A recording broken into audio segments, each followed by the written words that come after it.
Assalamualaikum warahmatullahi wabarakatuh. Perkenalkan, nama saya Muhammad Fauzi dari kelas 3 D4 Teknik Elektroindustri A NLP 1310191002. Saya berasal dari Politeknik Elektronika Negeri Surabaya. Pada kesempatan ini saya akan membawakan presentasi mengenai pengolahan limbah dari PT Semen Gresik atau Semen Indonesia.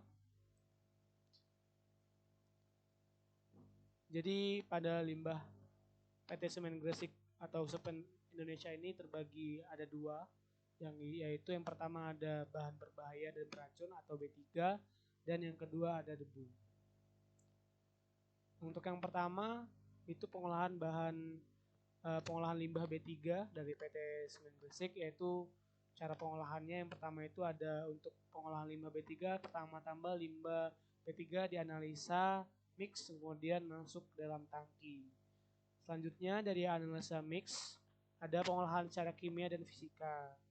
Dalam pengolahan baik secara fisika maupun kimia diadakan pencucian. Selanjutnya, jika tangki sudah penuh, akan dikeluarkan lagi untuk dilakukan pencucian akhir dengan dibuang ke dalam kolam pemantau limbah. Seperti itu. Selanjutnya, di dalam kolam tersebut terdapat ikan sebagai indikator. Apabila ikan tersebut mati, berarti kadar kimia limbah tersebut melebihi dari standar. Dan yang terakhir itu ada untuk limbah kimia yang berasal dari bekas-bekas bahan bakar dari pembakaran clean di unit finish mill dan unit packer. Kadang-kadang digunakan untuk fireground, pelatihan semacam pemadam kebakaran, karena limbah tersebut mengandung 96% alkohol.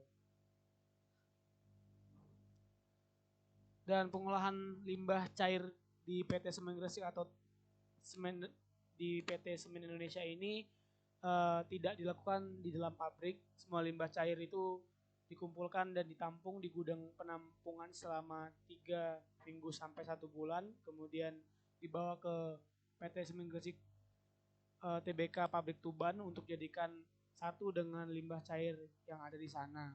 Dan untuk proses selanjutnya itu dari luar pabrik yang khusus menangani pengolahan limbah tersebut.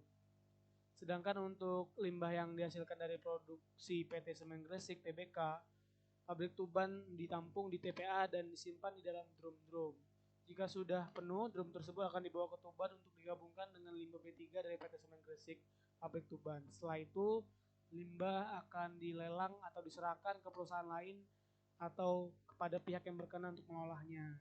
Contoh limbah tersebut yaitu IDO atau bekas minyak clean dan oli bekas atau oli trap. Seperti itu. Dan yang kedua adalah limbah debu. Ini meminimalisir debu menggunakan elektrostatis presipator. Jadi suatu proses operasi untuk meminimalisir gas buang yang mengandung debu. Dialirkan melalui medan listrik yang terbentuk antara discharge elektrod dengan kolektor plate. Gas yang mengandung butiran debu pada awalnya bermuatan netral dan pada saat melewati medan listrik, partikel debu tersebut akan terionisasi sehingga partikel debu tersebut menjadi bermuatan negatif. Selanjutnya partikel debu yang sekarang bermuatan negatif kemudian menempel pada plat-plat pengumpul kolektor plate. Dan debu yang dikumpulkan untuk kolektor plate dipindahkan kembali secara periodik dari kolektor plate melalui suatu getara atau wrapping. Di sini dapat dilihat gambarnya. Selanjutnya ini komitmen dari PT Semen Indonesia mengoperasikan pabrik yang ramah lingkungan diwujudkan dengan menerapkan desain pabrik yang modern yang ramah lingkungan dengan teknologi terkini pada pabrik Rembang 1 di Rembang Jawa Tengah dan pabrik Indarung 6 di Padang Sumatera Barat. Sebagai contoh, di pabrik Kembang ini diterapkan main back house filter yang merupakan teknologi pengganti dari ESP atau elektrostatic presipator dan tidak memiliki safety interlock sehingga kemungkinan emisi debu rendah di bawah 30 mg per nm3 dan bahkan saat operasi clean sedang offsite. Selain itu untuk memudahkan perawatan pengganti kantong penyaring, main back house filter didesain menggunakan konsep online maintenance yang memungkinkan penggantian dilakukan saat peralatan sedang beroperasi seperti itu. Selanjutnya ini adalah referensi yang saya dapatkan dari internet mengenai limbah-limbah yang ada di PT Semen Gresik atau Semen Indonesia. Demikianlah presentasi saya mengenai pengolahan limbah dari PT Semen Gresik atau PT Semen Indonesia. Lebih dan kurangnya saya mohon maaf. Saya akhiri.